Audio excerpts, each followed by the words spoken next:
This is the Investor Connect podcast program. I'm Hall T. Martin. I'm the host of this show in which we interview angel investors, venture capital, family offices, private equity, and many other investors for early stage and growth companies. I hope you enjoy this episode.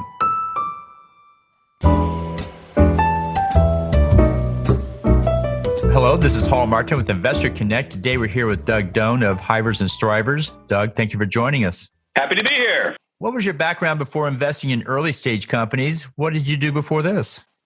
So I am a military veteran, graduated from West Point, which really drives our whole investment thesis, is that we are a little unusual.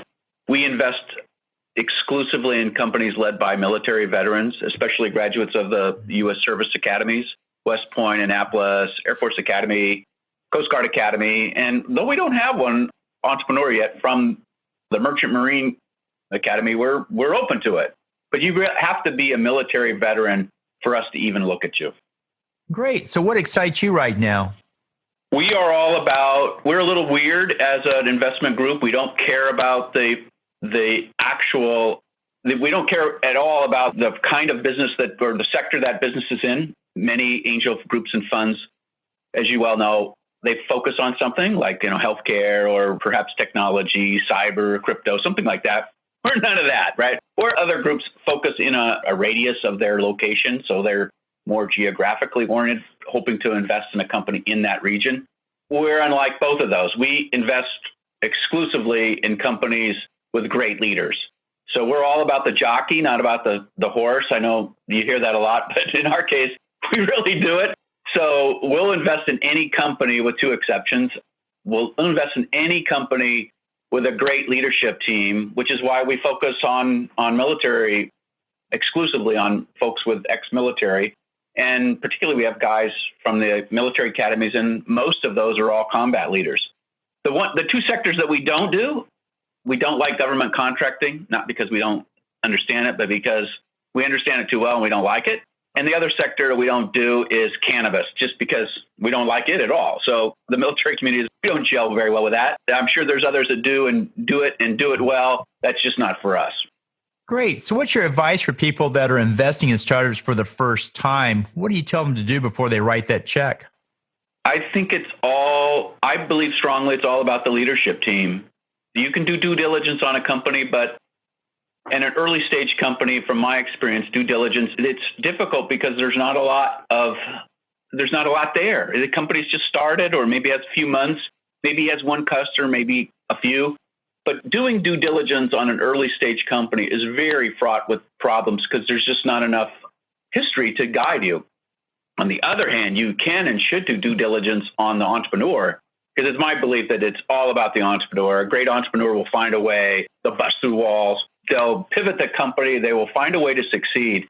So to me, it's more of a leadership evaluation of your entrepreneur than it is about trying to think you have the right company with the right secret sauce. I don't believe that's as successful as finding a great leader with a good idea that can execute really well. And so on the other side of that table, what's your advice for those running startups? What do you tell them to do before they launch it?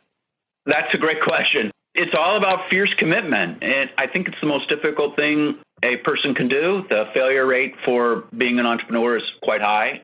The records show, and it's not me, but the national records, I think, that are pretty clear that between 70 to 80% of the companies that are started fail within the first 24 months. That's a terrible mortality rate. And in fact, in our world, of the military world, some of the most difficult things you can do are Ranger training if you're an Army guy, or SEAL training if you're a Navy guy. And the washout rate there is around 50 to 60%, which is still quite high. So I like to tell Navy SEALs and Army Rangers that whatever they did, if they're going to try to be an entrepreneur, the failure rate is so high for entrepreneurs that by comparison, SEAL training and Ranger training is for wimps. You got to be a little careful when you say that, because those are for some serious people. But to the point that it's very difficult. And I think that we're in a world where it's so interesting, and there's kind of a buzz about being an entrepreneur, and these people started up with some company in their basement, and 2 months later they were $1 billion. I just don't think that those stories really are as relevant as a lot of people believe. I think it's, on my view, is it's really hard, and it's going to challenge everything about an entrepreneur. It's going to be the most difficult thing they ever did. Maybe the most rewarding too, but I really think entrepreneurs need to have a really cold reality check of just how hard this is. Well, great. Let's talk about the state of investing. How do you see the industry evolving? What changes do you see coming up for funding startups? Well, there's the in Silicon Valley and everybody else, right? So if you're in Silicon Valley, the perception, at least from those that are outside of it, is that in Silicon Valley, you're born, you've got an ace in your hand when you're at the table. And that's a powerful advantage. It is formidable. It's a formidable ecosystem that they have created out there. And it is really something extraordinary. The results, of course, the end result of that after so many years of this is that they're hyper-connected, but companies that are seeking funding or in that space have some advantages. But boy, oh boy, there's also a culture that is different from the rest of the country. So, for example, none of our companies or our portfolio companies are in Silicon Valley. So maybe I'm just one data point on this. But the companies that are outside Silicon Valley are going to be mostly have lower valuations. They're going to be a little more humble. They're going to be a lot more focused on getting customers and getting the revenue machine started. And the perception that you can outrun the competition and you can be successful if you spend a lot of money, I don't think that's going to be a working scenario for the future. And I think the quality and the character of the leader and of the CEO is going to count a lot more than it does, because you're going to need people that can do difficult things, tell hard truths, and that can survive problems when they appear, and they are always going to appear. Well, great. Well, let's talk about your investment thesis. You mentioned a moment ago it's about the jockey, not the horse. How do you diligence that jockey to make sure that they are ready for starting a company? In many cases, they will be a great leader, but they may not be ready for this startup. How do you determine that? So weird things in the military community that are unique to us.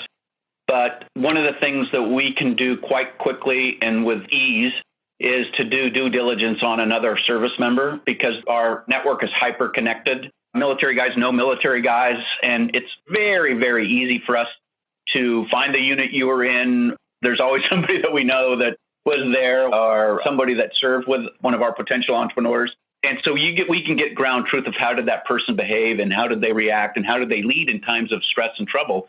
So we have an inherent advantage because of our hyper networked, our community. But I think for others, I think you just need to do the extra work that it takes to really understand your entrepreneur. That means taking them out, listening to them talk, see how they behave, see how they interact with their peers, see what they did before, asking them candid questions about what worked and what didn't, and hope that you get truthful answers. And those should include things that they've learned and things entrepreneurs have failed at, because there's a little bit of both. So I think it's a little bit more difficult for I don't know how others do it. I think it's a challenge. I know how we do it. And we go and we really try to understand our entrepreneur extremely well and know how they got to this point. Well, great. Can you talk about one or two startups you funded and how they fit the thesis and how they're doing? Yeah, I can. Oh, that's a good question. Who should I? Well, there's two Air Force Academy guys that have started a company called Polko, which does civic engagement. They're based in Madison, Wisconsin, and they essentially do they provide the polling and doing the early civic engagement that a lot of people use that you may not know that it comes from them. So, for example, if you see something in the paper of the 10 best cities to start a business, well, somebody had to go out and survey those cities and perform all that. And those are the surveys that are done by Polko. Both guys both had combat experience. Both were Air Force officers. One taught at the Air Force Academy. The other graduated. The other one Nick is a Notre Dame grad. But they built a company that, nobody believed in them. And I'm not sure we did either. But we really liked our guys. And when we started, they had a general idea of what they wanted to do. But we had a really good understanding that we had some great entrepreneurs that we really liked. We gave them a little bit of money, and boy, did they outperform. So that company, 20% month over month over month. They've acquired a company already, and they're just doing a fantastic job. So in this case, rewarded for our early endorsement of a great bunch of leaders. Another company that I would highlight is a as a company led by a Navy guy. An Army and Navy guys, sometimes we have some problems. On one day a year, we have real big problems on the Army-Navy game, but we love this Navy guy. And he came with a really early idea that we didn't understand how important it was when he first launched it, but he started a company that makes ketchup. What's so exciting about ketchup? But in his case, he took all the corn syrup out of it because he was to make it more dietary for a whole host of people that need to cut down the amount of sugar and especially corn syrup. And we were the first to that. And that company has kind of exploded from really the guy literally making it in small batches to now he's deployed in 3,000 or more stores across the country. So it was, once again, why would a Navy combat pilot be a great guy to make ketchup? That's for us is the real exciting journey. And the fun part of being an investor is you get to watch that. Because it turns out those skills are exactly the same. Somebody that's detail-oriented, a checklist, and knows how to prepare before a big operation, that's exactly what you need for a CEO. So we were real proud of that investment too, and he's done very well. We have a whole bunch of others, guys that are now doing phenomenally well. Coffee company called Black Rifle Coffee that's just taken over. It's just one of the most successful coffee companies in the United States. But we have a bunch of tech companies that are doing really kind of extraordinary things as well. But I'm real proud of all of them. So we even have, you didn't ask this, but we've had a company that went under, right? It didn't meet all the goals, and we had to shutter it. And yet to this date, this another Air Force Academy grad, wonderful young man. To this date, I would invest in him again because he did everything. He gave it the best possible effort you could. I'm real proud of that investment. And even though for us as investors, we lost money, I don't regret it at all because we bet on a great guy. And I'm sure one day he's going to come back to us with another idea and we're going to bet on him again. Great. So what do you think is the biggest challenge entrepreneurs have in launching a startup these days? You talked about all the things that can go wrong and all the other challenges, but if you had to pick one thing, what would it be? Well, I think depending on where you are and what you're trying to do, those challenges are different.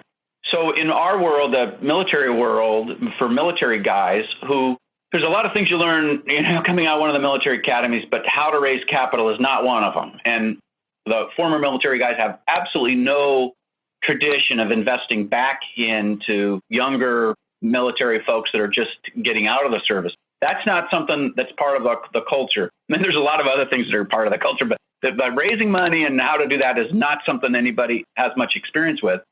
And for good reason, I might add, but that it is the way it is, right? If you're coming out of Stanford, you have a big advantage because you're right there in Silicon Valley. And I think they learn that stuff so quickly and they have a huge ecosystem that supports it. So their ability to understand and how to attract capital is really high. If you're somewhere else, your ability to attract and understand how to attract capital might be much lower. So I think the bottom line here is that the ability to attract capital is going to vary a lot depending on your experience and where you're located. So for the most people outside of Silicon Valley again, and outside the big, huge entrepreneurial areas, maybe New York, Boston, Austin, Texas, another one, is going to be a lot harder. If you're in those ecosystems, you're going to have a little bit easier a time. But this is a big country with lots of ability and huge talent all over the place. So for the folks that are not in those zones of entrepreneurialism, I think the absolute number one issue is going to be how to attract and gain your first investment capital. Great. Well, you see a lot of sectors and applications out there in what you do. If you had to pick one or two that you think are really good opportunities for investors to pursue, what would you put at the top of the list? So I have no idea. To me, again, the sector doesn't matter as much as the entrepreneur. So I wouldn't know. We back entrepreneurs that have an idea, but we don't try to pick or choose the sector. Great. Good answer. So in the last few minutes that we have here, what else should we cover that we haven't? Well, I think you've got, I guess I'll give you some lessons that we've learned as early stage investors. I don't know why others don't do it. It's, I think, the reason why our companies are outperforming, and it's one of the things that investors gain most from.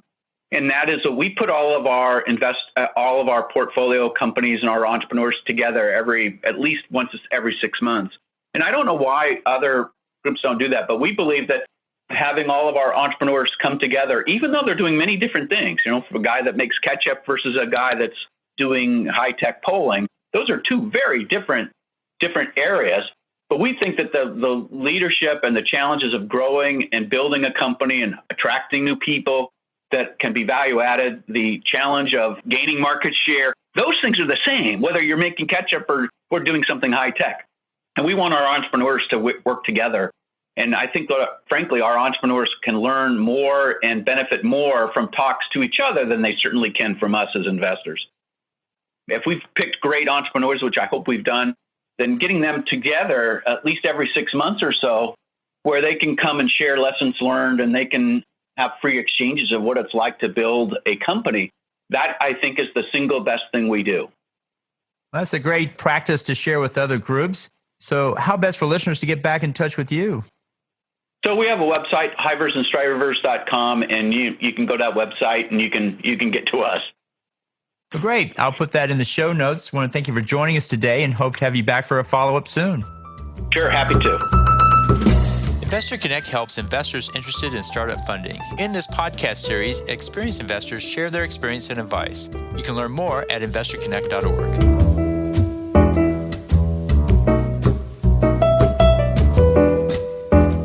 Paul T. Martin is the director of Investor Connect, which is a 501c3 nonprofit dedicated to the education of investors for early stage funding. All opinions expressed by Hall and podcast guests are solely their own opinions and do not reflect the opinions of Investor Connect. This podcast is for informational purposes only and should not be relied upon for the basis of investment decisions.